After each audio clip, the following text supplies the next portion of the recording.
नमस्कार भक्तांनो. श्री ब्रह्मचैतन्य गोंदवलेकर महाराज अमृतवाणी या आपल्या यूट्यूब चॅनलमध्ये सर्व राम भक्तांचे आणि साधकांचे मनापासून स्वागत आहे.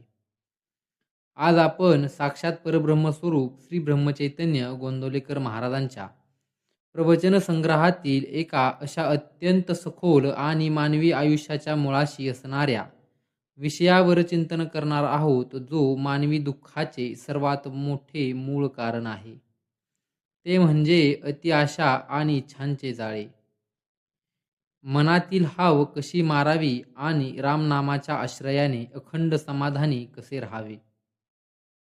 तर भक्तांनो, निसर्गाने आणि भगवंताने माणसाला जगण्यासाठी जे जे आवश्यक आहे ते सर्व काही भरपूर दिले आहे.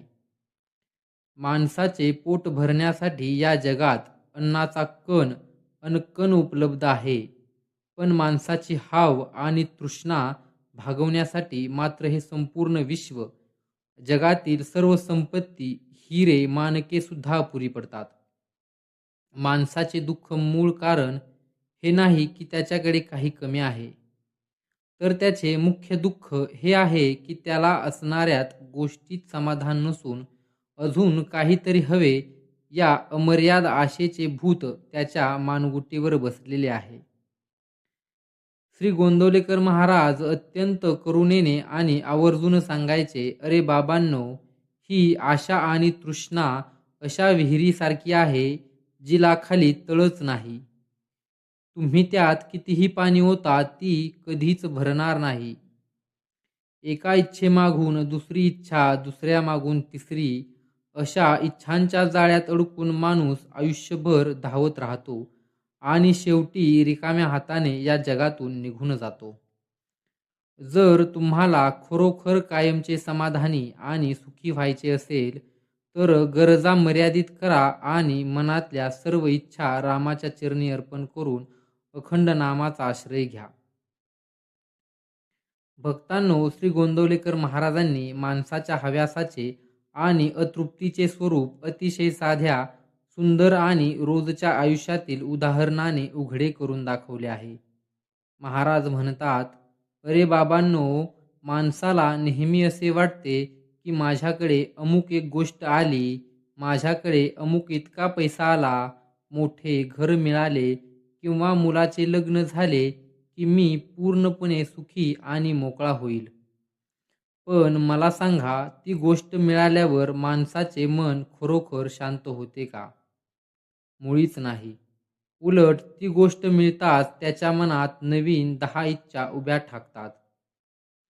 महाराज पुढे अत्यंत सोप्या भाषेत समजावून सांगतात, जेव्हा माणसाकडे काहीच नसते तेव्हा तो देवाकडे मागतो, हे देवा, मला फक्त एक साधी सायकल दे, म्हणजे माझे काम सोपे होईल.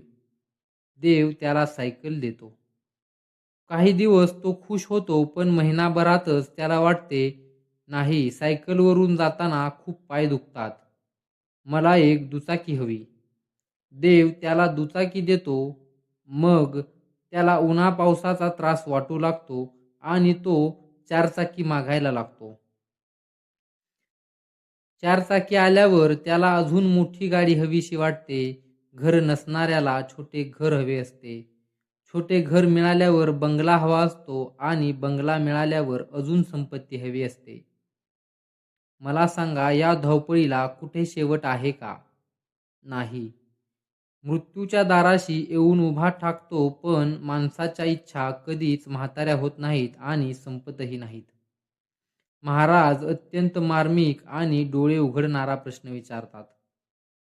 माणूस आयुष्यभर ज्या गोष्टीच्या मागे धावतो त्या गोष्टी खरोखर त्याला सुख देतात का?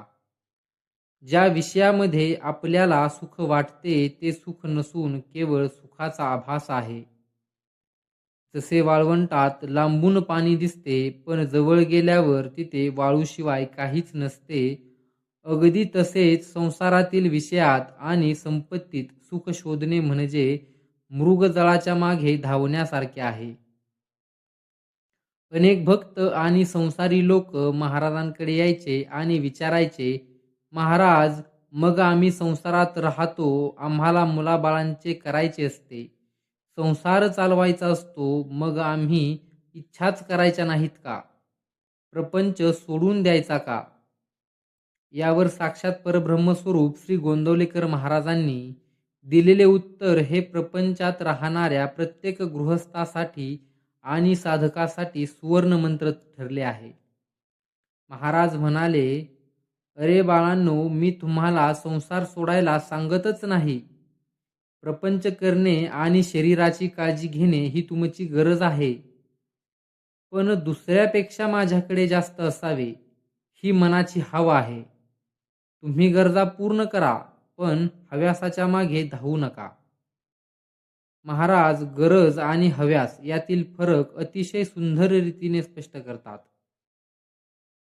शरीर जिवंत ठेवण्यासाठी अन्न लागते ही गरज आहे, पण जिभेच्या चवीपोटी 56 भोग पाहिजेत आणि पोट भरल्यावरही खात सुटणे हा हव्यास आहे. अंगावर लज्जा रक्षणासाठी वस्त्र पाहिजे ही गरज आहे, पण कपाटात 50 साड्या किंवा कपडे भरून ठेवणे हा हव्यास आहे. राहण्यासाठी एक साधे आणि स्वच्छ घर पाहिजे ही गरज आहे, पण लोभापोटी 4-4 घरे घेऊन त्याचे भाडे खाणे आणि तरीही अतृप्त राहणे हा हव्यास आहे. महाराज पुढे म्हणतात, प्रपंचात जे काही रामाने दिले आहे ते रामाचा प्रसाद मानून स्वीकारा. प्रामाणिकपणे कष्ट करा, व्यवसाय करा, नोकरी करा आणि मिळालेल्या पैशात रामाचे आभार माना. जो माणूस गरजेपुरते घेतो आणि उरलेला पैसा संत कार्यात किंवा गरिबांच्या सेवेत घालवतो, तो संसारात राहूनही मुक्त असतो. पण जो माणूस केवळ साठवून ठेवण्याच्या मागे लागतो, तो जिवंतपणीच नरकाचा अनुभव घेतो. महाराज नेहमी सांगायचे, जगात जिथे दुःख आहे त्या दुःखाच्या मुळाशी कोणती ना कोणती आशा किंवा इच्छा दडलेली असते. महाराज म्हणतात, माणसाला दुःख कशामुळे होते माहिती आहे का? जेव्हा त्याची एखादी इच्छा पूर्ण होत नाही किंवा जेव्हा त्याला दुसऱ्या कोणाकडून काहीतरी मिळण्याची आशा असते. तुम्ही लोकांकडून आशेची अपेक्षा ठेवणे बंद करा. तुमचे 90% दुःख एका क्षणात गायब होईल. महाराज एक अद्भुत उपदेश देतात. तुम्ही मुलांवर प्रेम करा, पण त्यांच्याकडून हे म्हातारपणी मला सांभाळतीलच अशी अति आशा ठेवू नका. तुम्ही मित्रांना मदत करा, पण तोही मला वेळेवर कामी येईल अशी अपेक्षा ठेवू नका. जेव्हा तुम्ही समोरच्याकडून आशेची अपेक्षा ठेवता आणि ती पूर्ण होत नाही, तेव्हा तुमचे हृदय दुखावते. म्हणून सर्व आशा एका साक्षात रामरायावर ठेवा. देवाने दिले तर आनंदाने स्वीकारा आणि नाही दिले तर यातही रामाचे काहीतरी भलेच दडले असेल असे मानून शांत रहा. महाराज एक सोपा दृष्टांत देतात. जसा कस्तुरी मृग आपल्याच नाभीत असलेल्या कस्तुरीचा सुवास शोधण्यासाठी रानावनात भटकत राहतो आणि शेवटी थकून प्राण सोडतो, अगदी तसेच खरा आनंद आणि सुख हे माणसाच्या अंतःकरणात साक्षात रामरायाच्या नामात दडलेले आहे. पण माणूस ते सुख बाहेरच्या वस्तूंमध्ये, पैशात किंवा लोकांच्या कौतुकात शोधूत फिरतो. ज्या दिवशी त्याला नामाची गोडी लागते त्या दिवशी त्याला कळून येते की जगात सर्वात मोठे श्रीमंत आपणच आहोत. अनेक साधक महाराजांना विचारायचे, महाराज, मनातील या भयानक इच्छा आणि हाव बळजबरीने कशी मारावी? मन ऐकतच नाही. यावर श्री गोंदवलेकर महाराजांनी दिलेली युक्ती ही अध्यात्मातील सर्वात सोपी आणि प्रभावी युक्ती मानली जाते. महाराज म्हणाले, अरे बाळांनो, मनातील इच्छांशी कधीही बळजबरीने युद्ध करू नका. तुम्ही जितके इच्छांना दाबण्याचा प्रयत्न कराल तितक्या त्या दुप्पट वेगाने बाहेर येतील. इच्छा मारण्याचा एकमेव सोपा मार्ग म्हणजे जिभेला रामनामाचा इतका सराव लावा की मनाला नामाशिवाय दुसरे काही सुचणारच नाही. महाराज एक अद्भुत उदाहरण देऊन समजावून सांगतात. ज्या मुलाला रोज घरोघरी जाऊन साखरेचा आणि दुधाचा गोड शिरा खायला मिळतो, तो मुलगा रस्त्यावर पडलेली कचऱ्यातील माती किंवा तुच्छ वस्तू खाईल का? मुळीच नाही, कारण त्याला उत्तम आणि सात्विक अन्नाची चव कळालेली असते. अगदी तसेच ज्या माणसाची जीभ अखंड श्रीराम जय राम जय जय रामचा जप करते, ज्याच्या मनाला रामनामाचा अथांग गोडवा मिळतो, त्या माणसाचे मन संसारातील पैशाच्या किंवा हव्यासाच्या मागे कधीच धावत नाही. महाराज पुढे सांगतात, रामनाम हे असे रसायन आहे जे माणसाच्या मनातील तृष्णा आणि वासना जाळून खाक करते. तुम्ही नामाला बसल्यावर इच्छांचे विचार आले तरी घाबरू नका.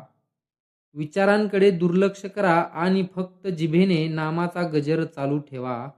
हळूहळू जसा जपाचा साठा वाढेल, तशा मनातील हाव आणि सर्व अतृप्त इच्छा आपोआप गळून पडतील.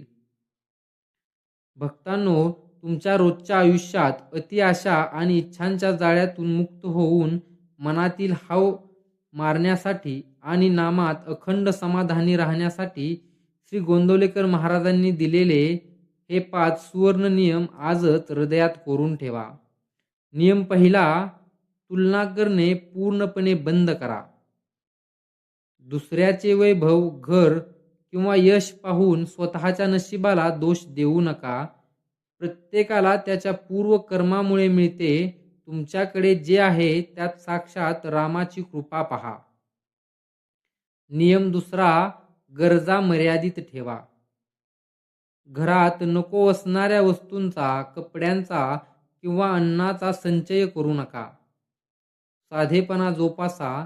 जितक्या गरजा कमी तितकी चिंता कमी आणि जितकी चिंता कमी तितके रामनाम जास्त. नियम तिसरा, हे सर्व रामाचे आहे असा भाव ठेवा. तुमच्याकडे संपत्ती आली, मान सन्मान मिळाला तर त्याचा अहंकार करू नका. म्हणा, हे रामा, हे सर्व तुझेच आहे, मी फक्त तुझा दास आहे. या भावामुळे मनातील हव्यास नष्ट होतो. नियम चौथा, इच्छांवर नामाची ढाल वापरा. जेव्हा जेव्हा मनात एखाद्या गोष्टीचा हव्यास किंवा हाव निर्माण होईल, तेव्हा लगेच 1 मिनिट डोळे मिटा आणि 10 वेळा मोठ्याने श्रीराम जय राम जय जय राम म्हणा. नामाच्या प्रभावाने ती वाईट इच्छा विरून जाईल. नियम पाचवा, नित्य नियमाने जप करा. दिवसभरात कितीही कामे असली तरीही रोज ठराविक माळी जप करण्याचा नियम पाळा. नित्य नियमामुळे मनात सात्विकता टिकून राहते आणि मन अखंड समाधानी राहते. तर भक्तांनो, अतिआशा आणि इच्छांचे जाळे, हाव कशी मारावी आणि अखंड समाधानी कसे राहावे, या विषयावरील श्री ब्रह्मचैतन्य गोंदवलेकर महाराजांचे हे अतिशय सखोल, अंतर्मुख करणारे आणि मनाला शांती देणारे प्रवचन तुम्हाला कसे वाटले? आजपासून सर्व अमर्याद इच्छा आणि हाव सोडून रामाने दिलेल्या परिस्थितीत आनंदी राहून अखंड रामनाम जपण्याचा संकल्प तुम्ही करणार का, हे मला कमेंटमध्ये नक्की सांगा. जर आजच्या या उपदेशाने तुमच्या मनातील अतृप्ती आणि चिंता दूर करून तुम्हाला खऱ्या समाधानाचा मार्ग दाखवला असेल, तर या व्हिडिओला आत्ताच्या आत्ता एक लाईक नक्की करा आणि कमेंट बॉक्समध्ये श्रीराम जय राम जय जय राम किंवा श्री राम समर्थ लिहायला विसरू नका. महाराजांचे असेच सखोल जीवन बदलणारे आणि मनाला अथांग शक्ती देणारे दैनंदिन उपदेश नियमितपणे ऐकण्यासाठी आपल्या श्री ब्रह्मचैतन्य गोंदवलेकर महाराज अमृतवाणी या चॅनलला सबस्क्राईब करायला विसरू नका. बोला श्री ब्रह्मचैतन्य गोंदवलेकर महाराज की जय. साक्षात परब्रह्म श्री रामचंद्र महाराज की जय. श्रीराम जय राम जय जय राम.